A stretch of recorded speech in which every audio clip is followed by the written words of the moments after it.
Dear students, welcome our channel. நம்ம ஏற்கனவே 12th accounts 6 some போட்டிருக்கோம். இது 7வது சம் போட போகிறோம்.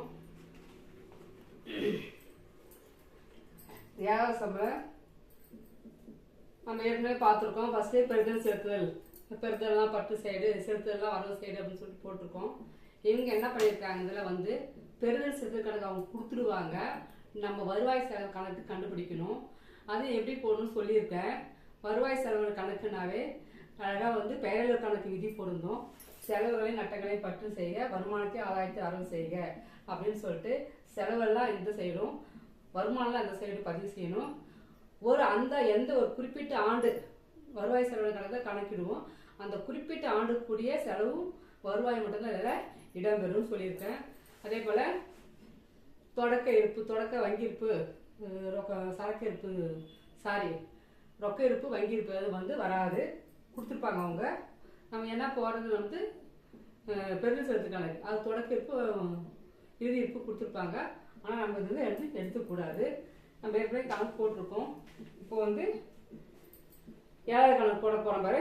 இதில் ஒன்றே 2 கணக்கு சொல்லியிருக்கேன் ஏற்கனவே. நான் ஒன்று கண்டுபிடிச்சா உபரி, ஒன்று கண்டுபிடிச்சா பற்றாக்குறைன்னு சொல்லிட்டு, அதாவது செலவுகளை காட்டிலும் வருமானம் அதிகமாக இருந்தாக்கா உபரி, அதே போல் வருமானம் குறைவாக இருந்து செலவு அதிகமாக இருந்தால் பற்றாக்குறை அப்படின்னு சொல்லிட்டு நம்ம பார்த்துருக்கோம். இப்போது கணக்கு போடலாம் பாருங்கள். கீழ்காணும் கும்பகோணம் கூடைப்பந்து சங்கத்தின் பெருதல் மற்றும் செலுத்தல் கணக்கிலிருந்து 2018 மார்ச் 31ஆம் நாள் முடிவோட ஆண்டுக்குரிய வருவாய் செலவு கணக்கை தயார் செய்யவும் கொடுத்துருக்காங்க.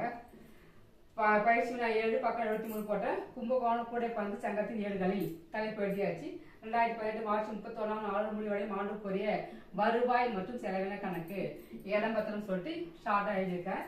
செலவுகள், வருமானம். இப்போ கணக்கில் பாருங்க, பெருதல் செலுத்து கொடுத்துருக்காங்க. இப்போ நம்ம ஏற்கனவே சொல்லியிருக்கேன் என்னெல்லாம் வருமானம்லாம் வரவு, செலவெல்லாம் பற்று. இப்போ பார்க்கலாம். இப்போ இருப்புகள் கொண்டு வரப்பட்டது, கை ரொக்கம், வங்கி ரொக்கம் கொடுத்துருக்காங்க. இடம்பெறுமானக்கா வருவாய் செலவின கணக்கு இடம்பெறாது. நல்லா ஞாபகம் வச்சுங்க. வருவாய் செலவின கணக்கை போட்டாவ இருப்புகள் வந்து ரொக்கம் இருப்போம், வங்கி இருப்போம், தொடக்கமாக இருந்தாலும் இறுதியாக இருந்தாலும் கண்டிப்பாக அதில் இடம்பெறாது. அப்போ இது இங்கே வராது, விட்டுடு. அதுக்கடுத்து பாரு, அரங்க வாடகை பெற்றது. ஒரு பெரிய அரங்கை வந்து கட்டி விட்டுருக்கோம், வெளியே வாடகைக்கு விட்டுருக்கோம். அப்போ அது நமக்கு வருமானம். அப்போ வந்து வருமானம், அரங்க வாடகை பெற்றது வருமானம் சைடு வரும்.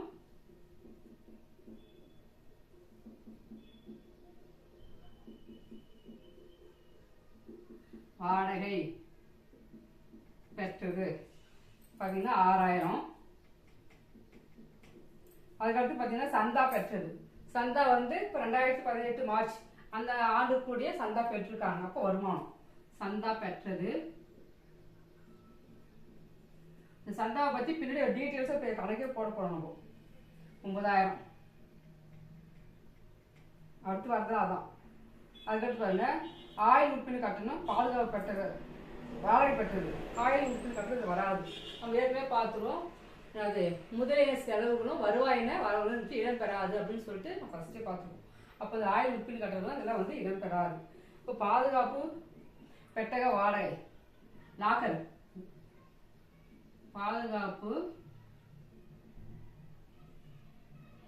பெட்டக வாடகை பெற்றது, வாடகை வந்து வாங்கியிருக்கும், வாடகை பெற்றது 2000 ரூபாய். செலவுலாம் பாருங்க. மைதானம் வாடகை செலுத்தியது. மைதானம் இருக்கு இல்லையா, மைதானத்துக்கு வந்து பொருளை எடுத்து போறாங்க, அது வந்து வாடகை செலுத்தியது. மைதானம் பராமரிப்புக்காக வாடகை செலுத்துறாங்க. மைதானம் வாடகை செலுத்தியது செலவு 12,000. அது அச்சு கட்டணம், அச்சு கட்டணம் செலுத்துறோம், அது செலவு. அச்சு கட்டணம் 5000. அதுக்கடுத்து பாருங்க, வங்கி கட்டணம் 1000 ரூபாய்.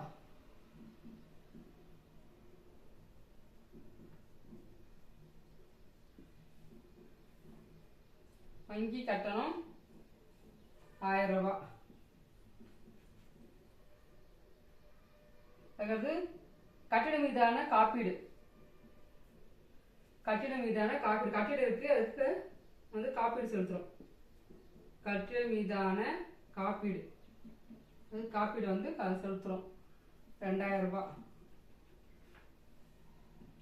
அதுக்கடுத்து தொடர் விளையாட்டு போட்டி செலவு. தொடர் விளையாட்டு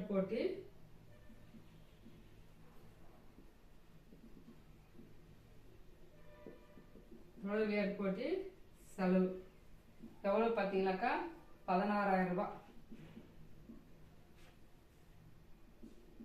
அதுக்கடுத்து தணிக்கை கட்டணம், ஆடிட் பண்றோம், அது காசு தரோம் நம்ம. தணிக்கை கட்டணம் 3000 ரூபாய்.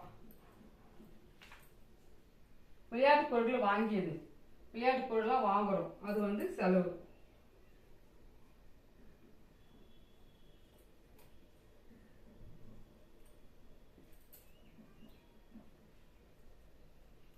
விளையாட்டு பொருட்கள் வாங்கியது செலவு 4000 ரூபாய்.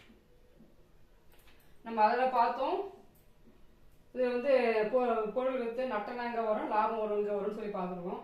அதே விளையாட்டு பொருளெல்லாம் வாங்கியதெல்லாம் வந்து பெரு சொத்துக்களாக வந்து எந்த சைடு வரும்,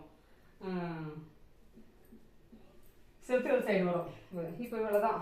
அதுக்கு அடுத்து பார்த்தீங்கன்னா இருப்பு கொண்டு வந்து கை ரொக்க வங்கி கொடுத்தா இப்போ இடம்பெறாது. இதை கூட்டிட்டு போடலாம். கூட்டினா எவ்வளோ வருது பாருங்கள். 12, 17, 17, 18, 20, 20, 36, 39, 43,000 வருது.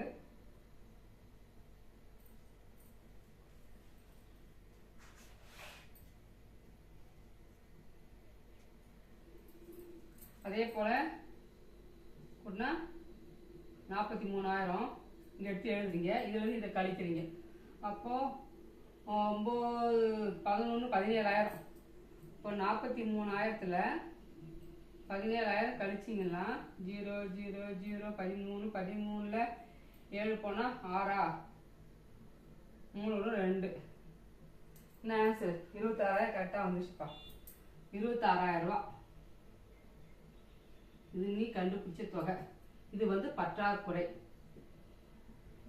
செலவு அதிகமாக இருக்கு, வருமானம் குறைவாக இருக்குது, அப்போ பற்றாக்குறை.